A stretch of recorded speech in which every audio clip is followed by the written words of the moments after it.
Hey everybody. Hope you're doing fine on this awesome Thursday. Just wanted to take a few minutes to share with you all because I am at a 10-month mark in creating my business and seriously creating my business. I always dabbled in coaching, but I never came at it from a perspective of I'm now going to have a business. I'm going to run my business like a business. And so the impact that I'm making in the world and my calling is all going to be through this structure called a business. So that's new for me. And I'm at the 10-month mark. I will be celebrating the 1 year just like I would for my birthday. So I am excited about that because a lot has changed for me. A lot has happened over this past year for me that's been really different than anything I've ever experienced before in all my years of working. And I have to tell you, I've had a great experience working for other people and other institutions. I've always worked in things that mattered to me, that I found I was connected to, that I found fulfilling, that I found important, that were aligned with my values. I always chose the people I worked with and my boss that I would report to as somebody who I could admire and respect and look up to and have a great connection with. I've been incredibly fortunate in all these areas. So when I tell you that a lot has changed for me, that in no way negates my gratitude for what has been my past. But I will tell you that in my past, up until last year, I was chronically very tired. I have a bunch of kids at home, thank God, and I wasn't home with that. Like I was never home alone, just me. And so it felt really hard to go with waking up the children in the morning early, getting them all ready for school, making sure the lunches were packed, putting them into the car. And that's a whole work day into itself, bringing them to school, parking the car, getting everybody to their respective classes, going into my office, getting myself situated, working a full day, picking up these same children who are in the same place as me. I didn't even have a few minutes of a commute to, decompress and reflect. Nope. Straight to getting the kids, putting them in the car. They're exhausted. They're hungry. They need attention and love and all that. And then going immediately into the afternoon of snack time, homework, cleanup, bath time, bedtime, all the rituals in between, quality time. And it was exhausting. And I was living life on someone else's agenda and not mine. And so I really was I was really happy with things in terms of all the things I had, but I knew inside that I really wanted something different. And so there was even a little bit of frustration around that, resentment around that. Like I wanted to be able to be home. I wanted to be able to be home when other people in the family, frankly, were not home. I wanted my home to be a place I could be too, and a place for me, not just a place where I gave to other people. And I love giving to other people, but it's when it's at the expense of me, it doesn't even feel good to give anymore. And so in order for me to really be happy, I knew something had to change. I didn't know how.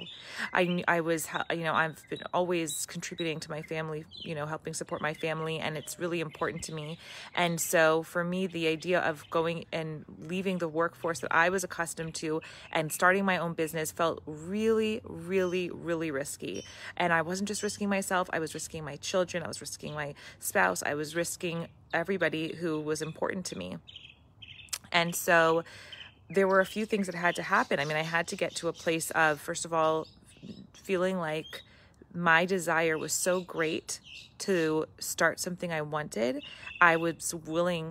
I had a willingness about taking a risk. There had to be a willingness inside of me, a willingness to invest in myself, a willingness to think about things differently than I had before, because how I had been thinking about things had created the results that I had. I needed a new way of thinking in order to create new results. And so what's transpired in the last 10 months for me is remarkable, because I have not only been able to monetize on my calling that I find incredibly energizing. I love coaching people. It makes me so happy when people get the results that they want in their lives. I mean, honestly, I can't think of anything I'd rather be doing. And I could, if I had no other commitments in the world, I could happily be doing it all day long. I really love hearing how wonderful the results are that people get to have when they think differently and invest in themselves. They get to get married to the people that they want to get married to. They get to have relationships in a way that feels so much more fulfilling to them. Like they're not always sacrificing. They get to make money in a way that feels good to them and on their terms. But I had to also do some of those things for myself. And this past year, a lot has changed in that regard, because I gave myself permission, number one, to take my calling and make it into a business. That took a lot for me to give myself that permission to take my calling and make it into a business. It was a real struggle. I didn't know, but then I realized that this gift that I wanted to give the world, I knew I could help people. I knew I could support people, but this gift that I wanted to give the world, I realized it was cheapening the results of what I was doing, the impact I was doing, by not allowing myself to channel it through a business. Because now when I'm speaking with someone, the results are far greater because the people who I'm speaking to are so much more invested. So I had to give myself permission to create a business out of my calling. That took a lot. I had to give myself a permission to be a leader. I had always hidden in behind institutions and roles to be a leader. I had to give myself permission to stand on my own 2 feet and lead just the way I am and just the way I'm not, and exactly how I want to. I had to give myself permission to allow my desires and my wants to matter more than anybody else's in my life. That was incredibly new to me. I thought I was supposed to be the martyr who was folding everyone's laundry and exhausted, and that would make me good. But no, I had to be doing things for myself. I had to be living life exactly as I wanted. And if I'm making choices to put someone else's needs in front of mine, it's because I want it. I want to expand myself in that way.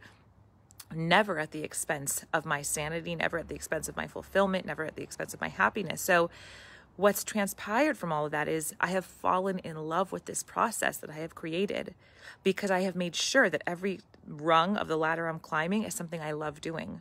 Sometimes I'm cultivating this thing called courage inside of myself and confidence inside of myself, and that feels amazing. Sometimes I'm just nourishing myself in a way I never gave permission to myself to do. I used to think it was so self-indulgent to take any time for myself. Those days are long gone. And I invest money in myself, and I've been doing it over and over again now for this past year, and it's made a massive difference. Investing money in myself has told my subconscious in a huge way, I am worth it. I am worth the investment. My business is worth the investment. And so other remarkable things that have happened is I'm making money that has replaced, thank God, my income. And now I'm not saying I get to control my results. I don't get to control reality.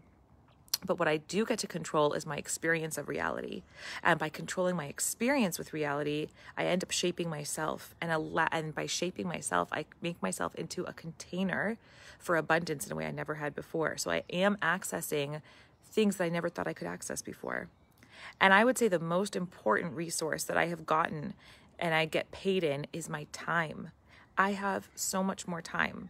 I just got a puppy. I would have never allowed that because I never got the puppy for me. I got it for my son, but I allowed myself the curiosity and adventure of getting a puppy with all the time and inconvenience it requires, because now I allow myself this thing called time.